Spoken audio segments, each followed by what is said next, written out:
Hi, this is Jack. Jack is a project manager who's experiencing some problems with most of his teams. Due to the lack of coordination and knowledge about how to develop proper teams, several problems emerge. Team members are facing some conflicts which undermines the performance of the team. One of the reasons is because they do not trust each other. Another reason could be a not clearly determined goal. Some members also complain that there are some free riders in the group. This of course reduces the motivation of other people in the group.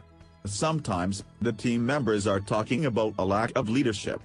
In short, Jack is dealing with non-productive teams which are the cause for failing projects.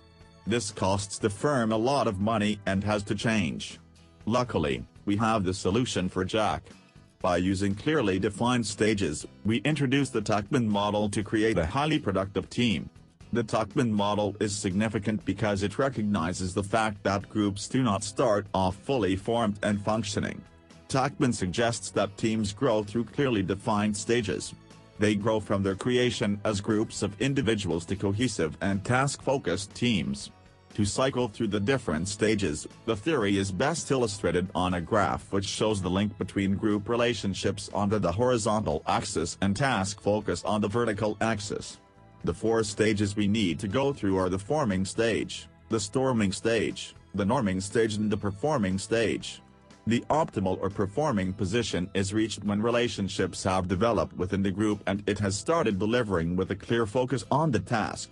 However, Tuckman's ideas clearly indicate that it takes time to reach the performing stage and that it is normal for these teams to go through ups and downs as they develop relationships. Particularly in the early period, which is perhaps why Tuckman called it the storming phase. The first stage is the forming stage. In this stage most team members are positive and polite.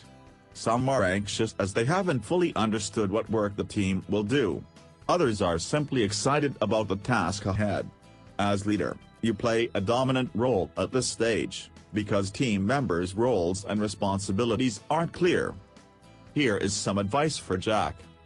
It is very important here for Jack to direct the team, and establish clear objectives, both for the team as a whole and for individual team members.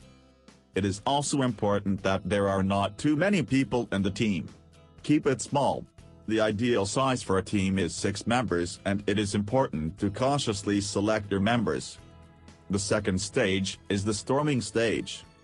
Here people start to push against the boundaries established in the forming stage. This is a very crucial stage because this is the stage where many teams fail. Storming often starts where there is a conflict between team members' natural working styles. Some may question the worth of the team's goal, and they may resist taking on tasks. Team members who stick with the task at hand may experience stress, particularly as they don't have the support of established processes or strong relationships with their colleagues. Here is some advice for Jack. Jack has to focus on establishing processes and structures and build trust between team members. When conflicts occur, he has to resolve them swiftly and provide support to team members who are less secure. The third stage is the norming stage. Gradually, the team moves into the norming stage. This is when people start to resolve their differences, appreciate colleagues' strengths, and respect the authority of the leader.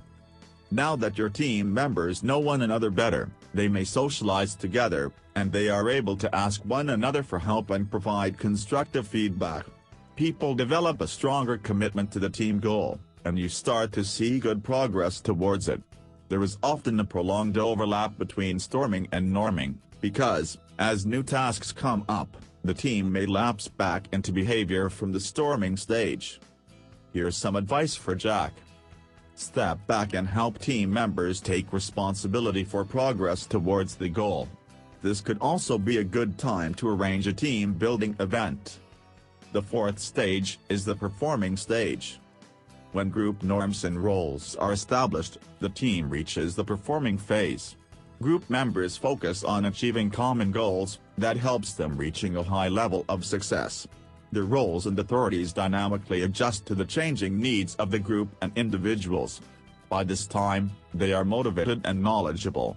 The team members are now competent, autonomous and able to handle the decision-making process without supervision. There is unity, group identity is complete, group morale is high, and group loyalty is intense.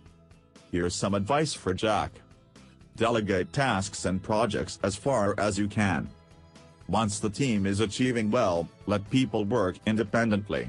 You will now be able to start focusing on other goals and areas of work. By applying the Tuckman model, the old dissatisfied Jack no longer exists.